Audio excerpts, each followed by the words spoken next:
지난주에는 우리 동기 목사 딸이 보험회사의 사무직으로 지원을 해서 합격을 해서 연수를 받고 있다 그래요. 그래서 이제 연수 점수하고 보험 실적하고 합계해서 정직원으로 발령이 난다고 나에게 운전자 보험 하나라도 좀 들어달라고 전화가 왔어요. 근데 저는 운전자 보험 들어놨거든요. 여러분 들어놨습니까? 네. 운전자 보험 들어놨는데 내가 제 아내한테 뭐 보험 들 거 없냐 그러니까 암보험이 내가 안 들어있대요. 그래서 암보험을 하나 들어야 되니까 내가 암보험을 하나 들어주겠다고 이렇게 했습니다.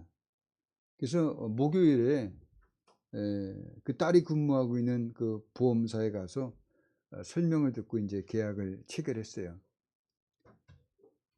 보험 계약을 많이 했냐고 하니까 많이 했다고 이제 살짝 말하면서 좀 부끄러워하기도 하면서 어느 정도 이제 안심하는 그런 모습을 보입니다. 그래서 내가 정직원들하고 이제 격려를 해주고 전철을 타고 이제 교회로 오는데 내가 서울을 나가본 지가 굉장히 오래됐어요. 공기가 얼마나 탁한지 금방 목이 컬컬해지더라고요. 아주 답답하게 느껴졌어요. 공기가 좋지 않다는 것을 이제 호흡기관이 알려주는 거죠. 근데 그 서울의 지하철하고 요 분당이라든지 여기 지하철하고는 다르더라고요. 그 공기 질이 완전히 다르더라고요. 얼마나 목이 칼칼한지 목에서 금방 느껴요. 그러니까 요즘 독감이 유행한다는 뉴스도 들었어요. 겁이 나는 거예요. 독감이 걸리면은 주일에 또 어떻게 해요? 주일이 다가왔는데 안 되겠다 싶었어요. 더군다나 이제 코로나도 있잖아요. 그래서 코로나도 걸릴 수 있겠구나 이런 걱정이 드는 겁니다.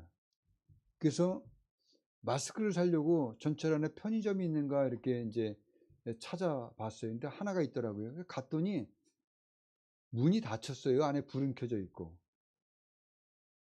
그래서 마스크를 살 만한 곳이 있는가 이렇게 이제 이곳저곳 이제 둘러보는데 휴대폰 케이스를 파는 데가 있는 거예요.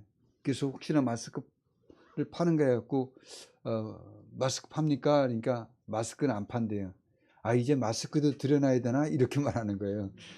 근데 지나가는 어떠한 여성분이었는데 나이가 좀 지극한 분이었어요. 이분이 내가 마스크를 사려고 한다고 하는 마스크 팝니까? 이런 말을 들었나 봐요. 제가 마스크 하나 드릴까요? 그러는 거예요. 그래서 뭔가를 써야 돼. 제가 마스크 하나 드릴까요? 그러는 거예요. 계속해서 그러는 거예요. 그래서 달라고 했죠. 얼마나 다행입니까? 그래서 여러 장이 들어있는 마스크 한 5장, 10장 들어있는 거 있잖아요. 그걸 딱 그랬는데 밑에 뚫려 있는 거예요. 마스크가 통째로 다 떨어진 거예요. 그래서 내가 그거를 주워서 맨 밑에 있는 거, 땅바닥에 떨어진 거를 내가 갖고 나머지 이제 그분에게 이제 드리면서 고맙습니다. 제가 좀 이 마스크가 없어갖고 이 코로나 걸릴까봐 걱정이 되는데 감사합니다 정말. 인사를 하고 이제 저는 이제 교회로 이제 왔습니다. 자, 우리가 이 세상에 살면서 자기 혼자서 잘 살아가는 것 같습니다. 그렇지만 사실은 우리 모두가 다 알게 모르게 서로 도움을 받고 또 도움을 주면서 살아가고 있다는 것입니다. 자, 우리가 구멍가게를 한다 할지라도 구멍가게를 통해서 우리에게 필요한 것들을 받아서 우리에게 판매하는 거잖아요.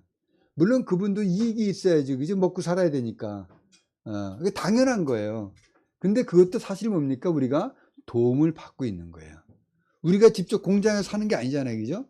그러니까 얼마 정도 그분이 수고하는 것을 수고 비용을 주고 우리가 편리하게 집 근처 가까운 곳에서 우리에게 필요한 물건을 사는 겁니다. 이렇게 우리는 작거나 크거나 다 도움을 받고 있어요. 근데 이렇게 도움을 받으면서도 그 은혜를 모르고 자기 혼자서 똑똑하고 잘나서 자기 혼자 잘 살 수 있다는 듯이 자신의 이기심과 욕심만을 채우며 자기 중심적으로 살아가는 그런 사람도 우리가 많이 보게 됩니다. 또 우리가 도움을 준다고 할지라도 그 도움을 하찮게 여기는 사람이 있어요. 그래서 감사할 줄 모르는 사람들, 그런 사람들을 만나게 되면 왠지 기분이 나쁜 생각이 들 때가 있어요. 그렇잖아요. 우리가 무슨 도움을 주면은 자기 이익이 있으니까 이런 거 주지, 이런 생각을 갖게 되는 사람들이 있어요. 그죠? 그러면 뭐 도움을 준다고 할지라도 또 그 도움을 줘서 나에게 어떤 유익이 있다 할지라도 괜히 기분이 나빠요. 쓸데없는 도움을 줬다, 뭐 이런 생각이 들 때도 있습니다. 그러나 이런 상대방의 그 반응에 따라 우리가 불쾌하게 생각하게 된다면 내가 한 일들이 가벼워지는 것입니다. 정말 내가 생각한 대로 쓸데없는 일이 되는 거예요. 그리고 싸구려가 되는 법입니다. 마귀는 언제든지 그리스도인들이 하는 그 선한 일들을 무가치하게 만들려고 합니다. 그래서 상대방의 예의 없는 언행이나 또 내 자신이 기대하고 요구하는 그 마음에서 바라는 것들이 채워지지 않을 때 불쾌한 생각이나 기분 나쁜 그런 마음을 수단으로 우리를 공격한다는 점을 여러분들이 기억하셔야만 합니다. 왜냐하면 우리가 마귀에게 속지 않기 위해서입니다. 마귀에게 속지 않기 위해서는 내가 한 선한 일이나 착한 일에 나를 칭찬할 줄 알아야 돼요. 그리고 하나님의 뜻대로 살고 하나님의 일을 했다는 긍지를 갖는 편이 우리의 영의 삶에 있어서 훨씬 더 좋고 유익하고 또 우리의 생각과 마음을 마귀에게 빼앗기지 않게 된다는 것입니다. 또 내가 계획한 좋은 일들에 대한 결과가 아름답게 이루어진 거예요. 그죠? 그러니까 거기에 우리가 집중해야 되는 것입니다. 마귀가 속이고 망가뜨리려고 하는 일에 집중하는 것이 아니라 하나님께서 명령하시고 하나님의 본성을 닮은 일들을 이루었다는 그 점에 우리가 집중하고 그것을 중요하게 여길 때 마귀를 이길 수 있게 된다는 것입니다. 자, 마귀가 우리를 공격하는 것 중에 하나가 하나님의 사랑에 대해서 의심하게 하는 것입니다. 사람들은 대체로 처음 사랑할 때와 시간이 지나서 사랑할 때의 차이가 있습니다.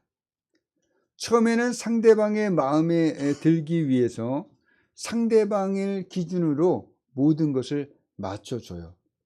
그러나 결혼하고 나면 이제 안심이 되는지 무관심할 때가 있습니다. 또 반대로 이제는 자신의 요구를 하게 됩니다. 그렇지 않아요?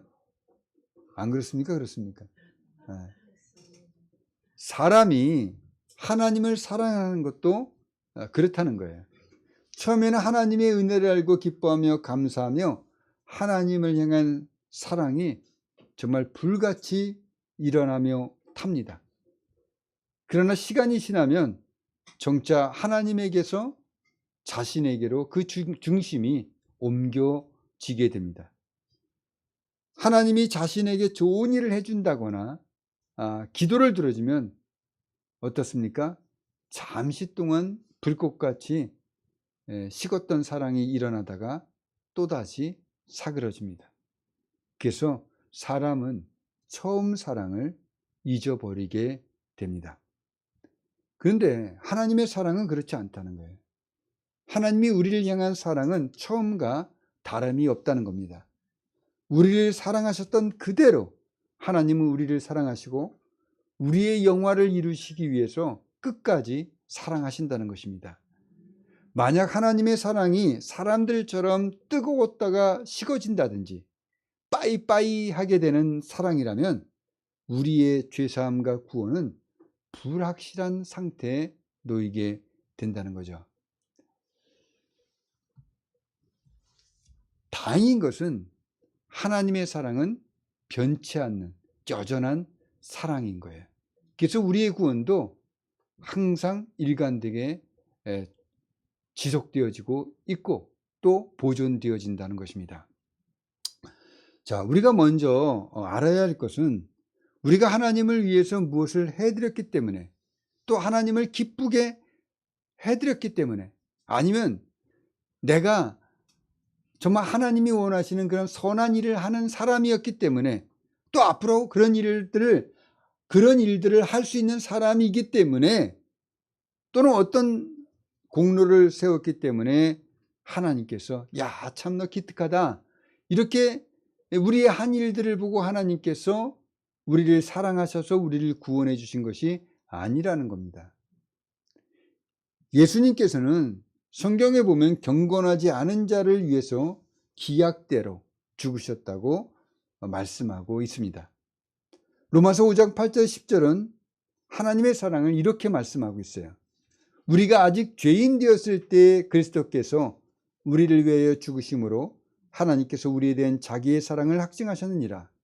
그러면 이제 우리가 그의 피로 말미암아 의롭다 하심을 받았으니 더욱 그로 말미암아 진노하심에서 구원을 받을 것이니, 곧 우리가 원수 되었을 때 그의 아들의 죽으심으로 말미암아 하나님과 화목하게 되었은즉 화목하게 된 자들은 더욱 그의 살아나심으로 말미암아 구원을 받을 것이니라. 하나님은 우리의 구원을 위해 자신의 독생자 예수 그리스도를 십자가에 못 박아 우리의 죄를 대속하여 우리를 의롭다 하시며 우리를 구원해 주셨다는 것입니다. 언제? 우리가 아직 하나님을 알지 못하고 우리가 죄와 허물로 죽어 있었을 때, 우리가 아직 경건하지 아니하였을 때 하나님께서는 하나님의 사랑을 미리 우리에게 나타내 보여주시고 행해 주셨다는 것입니다. 이렇게 하나님께서 우리의 구원을 위해서 큰 사랑을 보여주셨다면 우리들의 궁극적인 구원에 이르며 영화롭게 되는 그날까지 하나님은 하나님의 사랑으로 완성시켜 나갈 것이라는 것입니다. 우리는 지난번 로마서 31절에서 그런즉 이 일에 대하여 우리가 무슨 말하리요? 만일 하나님이 우리를 위하시면 누가 우리를 대적하리요? 라는 이 수사적 질문을 통해서 하나님이 부르신 자를 대적할 자는 아무도 없다는 사실을 알게 되었습니다. 우리를 대적할 자가 아무도 없는 그 확신의 근거가 무엇이냐는 거예요. 바로 오늘 본문 말씀인 32절입니다. 자기 아들을 아끼지 아니하시고 우리 모든 사람을 위하여 내주신 이가 어찌 그 아들과 함께 모든 것을 우리에게 주시지 아니하겠느냐라는 이 말씀인 것입니다. 우리에게 자신의 아들까지 내어주셨는데 그 이상 어떤 증거가 필요하겠습니까? 여기서 내주신이라는 단어는 하나님의 주권적인 구속의 계획에 따라 그리스도의 죽음이 성취되었다는 것을 뜻하고 있습니다. 그렇다면 이 말씀은 하나님께서 우리의 구원과 영화를 위해서 적극적으로 참여하고 계신다는 증거가 되는 거예요. 그렇다면 우리를 위해서 당신의 아들을 주신, 그러니까 이미 최고의 일을, 최고의 사랑을 우리에게 해주신 그 하나님께서는 우리의 완전한 구원을 위해 궁극적인 목표에 이르도록 우리를 돕고 인도해 하시기 위해서 더 작은 일을 못하실 리가 없다는 거죠. 하나님께서 자기 아들을 내어주시고 우리를 구원하신 이것보다 더 큰 일들이 어디 있어요? 그죠? 그 다음의 일들은 뭡니까? 부가적인 일들이에요. 우리의 구원을 이루는 어떤 자잘한 조그만 그런 일을 돕는 일들 뿐입니다. 이런 것을 안 하실 리가 없다는 거죠. 이것이 하나님의 변함없는 사랑일 뿐만 아니라 우리가 안전하다는 것입니다. 우리를 대적할 자가 없다는 증거가 되는 거예요. 우리가 분명하게 믿고 알아야 하고 또 확신해야 하는 것은 하나님의 사랑은 그저 사랑한다고 말만 하지 않는다는 겁니다. 제가 인터넷에서 여러 내용들을 서핑하다가 정주영 회장이 말한 살면서 절대 엮이면 안 되는 인간 유형 4가지, 이런 내용을 보게 됐어요. 제가 정주영 회장을 좀 존경합니다. 근데 그 내용은 첫 번째 뭐냐면 남 탓만 하는 사람, 남탓만 하며 사는 사람, 두 번째는 입으로만 사는 사람, 세 번째는 욕심이 끝이 없는 사람, 네 번째는 남의 성공을 시기하는 사람입니다. 그 중에 두 번째 입으로만 사는 사람에 대해서 이렇게 기록해 놨어요. 말은 그럴듯하지만 행동은 없다. 약속을 쉽게 하고 책임은 가볍게 여긴다. 정주현 회장은 말보다 행동이 앞서는 사람을 봐야 한다고 했다. 입으로 움직이는 사람은 결국 주변의 신뢰를 갉아먹는다.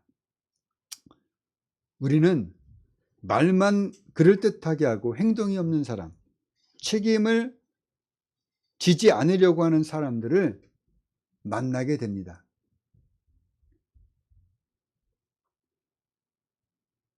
사람들이요, 돈의 이익을 찾기 때문에 어떤 돈의 이익이 있으면요, 각양 좋은 말은 다 합니다. 근데 자기 이익이 끊어지면 어떻게 합니까? 그 다음부터는 모른 척합니다. 책임을 지려고 하지 않아요.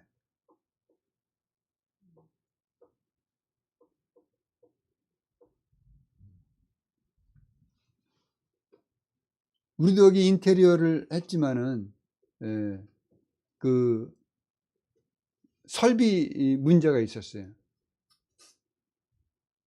근데 어떻습니까? 자기네들이 실수한 거는 딱 숨겨요, 그죠? 그리고 발견해서 오라고 하니까 돈 줘야 된대요. 분명히 계약하기 전에는 어떻습니까? 돈 안 주고 1년 동안 무료로 AS 해준다 그랬어요, 그죠?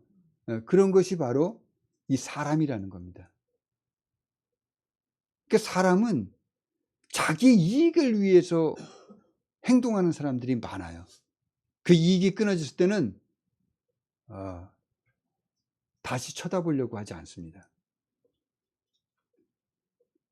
우리는 이렇게 세상에서 말만 그럴듯하게 하고 책임을 지지 않으려고 하는 그런 사람들을 많이 만나게 돼요. 근데 이런 사람들을 만나서 어떤 일을 하게 될 때마다 뭔가 뒤끝이 좋지 않습니다. 손해본 것 같거나 손해를 보게 된다는 것을 알게 됩니다. 함께 일을 하게 되면 짜증이 나요. 그리고 함께 하기 싫은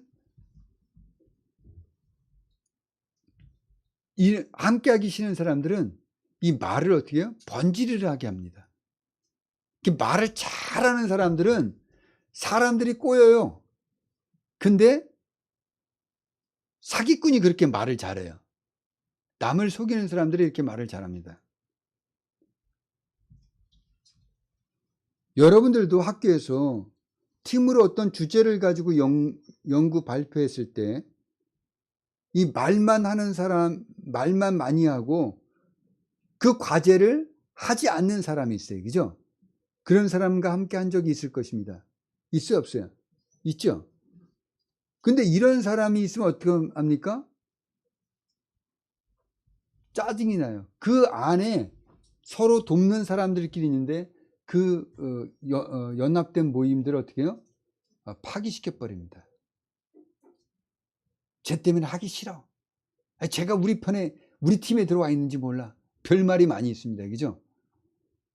근데 이런 사람을 사회생활할 때도 꼭 만나게 돼 있어요. 근데 이런 사람하고 같은 모임이 되는 거 싫습니다. 빼놓고 우리 서로 돕는 사람들끼리만 하는 게 더 나아요. 나중에는 무시하죠. 그죠? 니 떠들어라. 우리는 우리끼리만 그 과제를 실행해 나갑니다.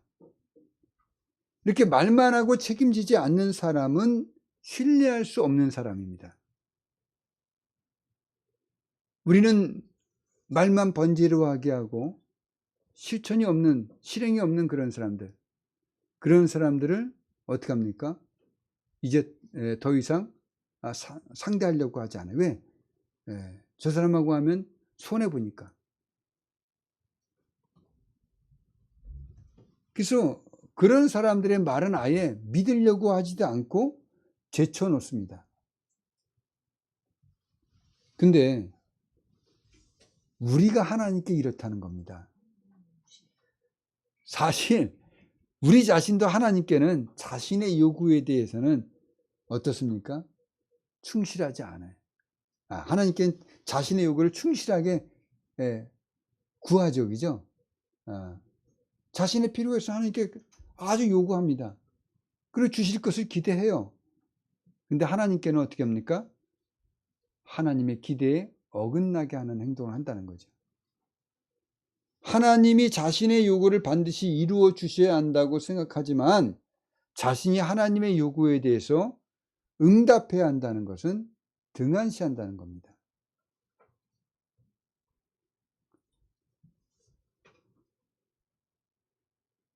우리가 자기에게 불편하고 손해볼 것 같은 것은 빠지려고 하는 것처럼 하나님께는 어떻습니까? 무엇을 하나님의 기쁘게 해드리려고 하지 않는다는 거죠. 다 자기중심적으로 자기의 요구에 하나님께서 응답해 주시기를 바라면서 하는 것이지, 정말 하나님의 사랑에, 하나님의 진정하신 그 사랑에 우리가 응답하지 않는다는 거예요.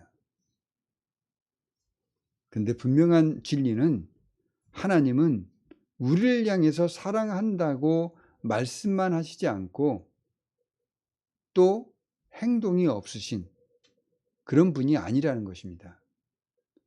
사도행전 2장 22절에서 24절에서 성령으로 충만해진 베드로 사도는 오순절에 예루살렘에 있는 사람들에게 이렇게 설교합니다.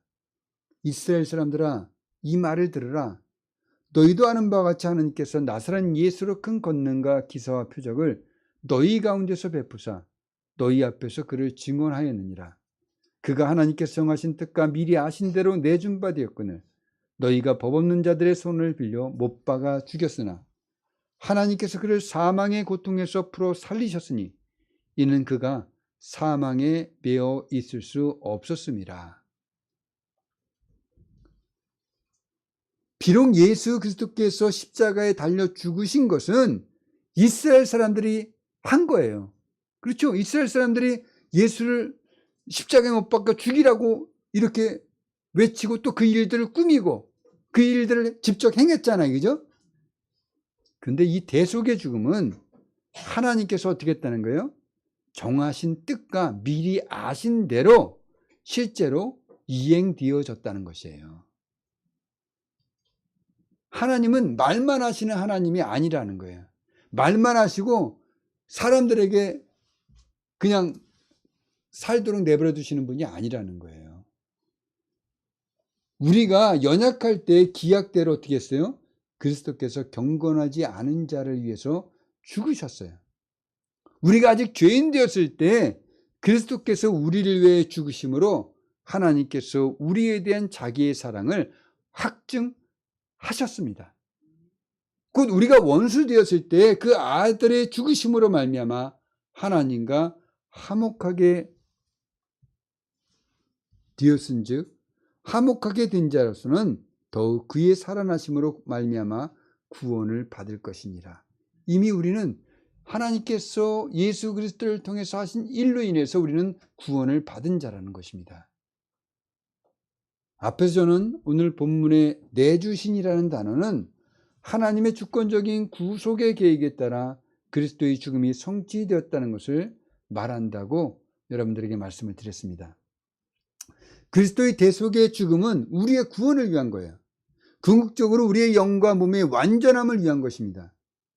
하나님은 자기 백성을 죄에서 구원하시기 위해 창세전에 이미 정하시고 계획하신 대로 일을 행하시고 성취하신 분이라는 것입니다. 십자가에서 예수 그리스도께서 죽으신 일은 하나님이 자기 아들을 아끼지 않고 행하신 일이기 때문에 하나님께서 행하신 이 일로 말미암아 하나님께서 앞으로 우리에게 행하실 일에 대해서 확실한 보증이 되어진다는 것입니다. 하나님께서 우리에게 최고의 일을 행하셨기 때문에 그 나머지 일들에 대해서는, 그 작은 일들에 대해서는 우리가 이미 하나님께서 우리를 사랑하시면서 우리를 돕고 계시다는 것은 이미 확증이 되어졌다는 거예요.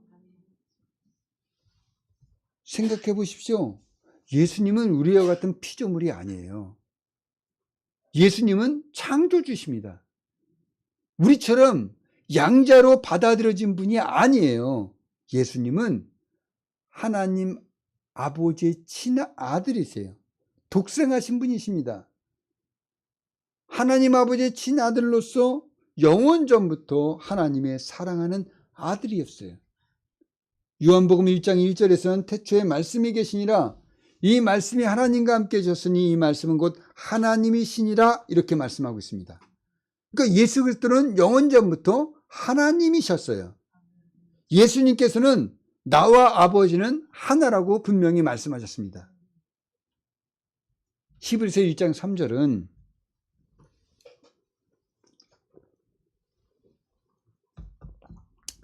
이는 하나님의 영광의 형체시요 그 본체의 형상이시라 그의 능력의 말씀으로 만물을 붙드시며 죄를 정결하게 하는 일을 하시고 높은 곳에 계신 지극히 크신 이의 우편에 앉으셨느니라 이렇게 말씀하셨어요. 하나님의 본체에 참여하고 계신 분이실 뿐만 아니라 우리의 죄를 어떻게 해요? 정결하게 하는 일을 했다는 거예요. 그래서 그 일들이 완성되어져서 지금 하나님 아버지 보좌 우편에 앉아 계신다는 겁니다. 이런 사랑하는 자기 아들, 그 아들을 아끼지 아니하시고 우리 모든 사람을 위하여 내어주신 분이 바로 하나님이세요. 하나님 자신이 우리를 위하여 십자가에 못 박히시는 그런 사랑을 행하신 거예요. 이렇게 하나님께서 우리를 위하시는데 누가 우리를 대적하겠냐는 겁니다. 대적할 수 있겠어요? 없어요. 이렇게 하나님께서 우리에 대한 최고의 사랑을 보여주셨는데 우리의 구원에 대해서 의심하며 불안해할 필요가 없다는 것입니다. 하나님은 우리의 구원을 보존해 가십니다. 우리가 영화에 이를 때까지, 우리의 영과 몸이 완전히 구원을 이룰 때까지 하나님은 우리를 보존해 가신다는 것입니다. 만일 여러분들이 이 하나님의 사랑에 관해서 알기를 원하신다면, 그리고 흔들리지 않는 구원의 확신을 갖고 싶으시다면, 그리고 여러분들의 살아가는 이 신앙생활 속에서 하나님께서 여러분들을 돕고 계시고 그리고 여러분들에게 힘주시고 계신다는 것을 아시기를 바란다면 여러분들의 막연한 추측, 막연한 생각 이런 것들을 따라가지 마시고 성경에 기록되어진 말씀을 주의 깊게 살펴보시기를 바랍니다. 그리고 그 말씀을 붙잡으셔야 됩니다.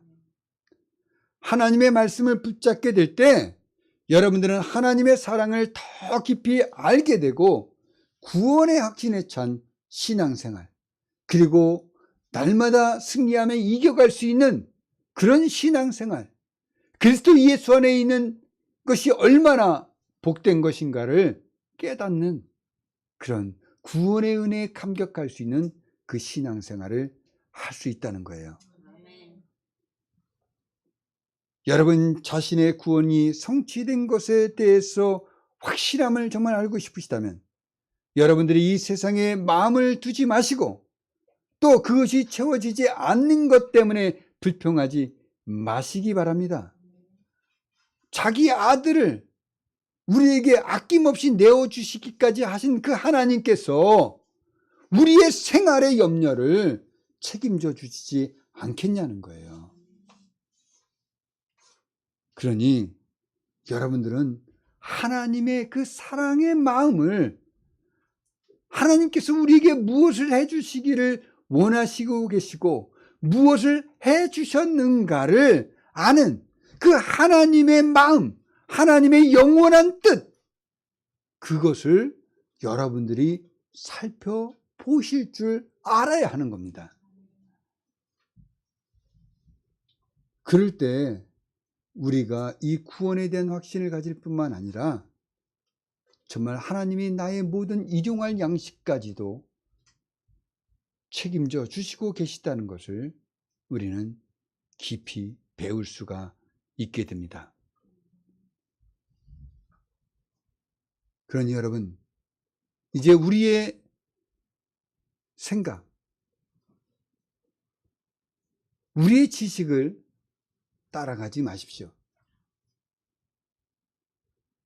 우리가 하나님의 사랑을 어디서 배울 수 있습니까? 성경에서 배울 수 있어요. 그 성경에서 가르쳐 주신 것을 우리가 배우게 될 때, 그 성경의 가르침을 우리가 깨닫게 될 때, 그것을 알게 될 때, 아, 하나님의 사랑이 이렇게 확실하고 이렇게 매 순간순간마다 우리를 보호하시고 인도해 오셨구나. 그리고 우리를 위험에서 건져내 주셨구나. 다윗이 시편 23편에서 말씀하시는 그 하나님의 지팡이와 막대기가 나를 안위하고 계시다는 것을 우리는 분명히 알 수가 있다는 거예요. 그러니 여러분, 하나님으로만 만족하며 하나님으로만 기뻐하며 고난조차도 하나님의 사랑으로 받아들이는 은혜와 승리하는 삶을 우리가 아는 길은 성경을 통해서입니다. 성경을 통해서 이 하나님의 은혜와 사랑을 깊이 깨닫는, 그리고 그 살펴볼 줄 아는 그런 성도분들이 되시기를 예수님의 이름으로 축복합니다. 기도하겠습니다.